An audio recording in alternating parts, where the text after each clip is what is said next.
ایک ماں ایک بزرگ کے پاس گئیں اور کہا کہ بزرگ صاحب کوئی ایسا تعویذ لکھ دیں کہ میرے بچے رات کو بھوک سے نہ رویا کریں۔ بزرگ نے تعویذ لکھ دیا۔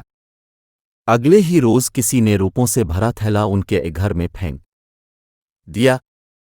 پیسوں سے ماں نے ایک دکان کرائے پر لے لی، کاروبار میں برکت ہوئی اور ماں نے دکان خرید لی اور پیسے کی کثرت ہونے لگی۔ ایک دن ماں کی نظر اس پرانے بکسے پر پڑی جس میں انہوں نے تعویذ کو محفوظ رکھا تھا۔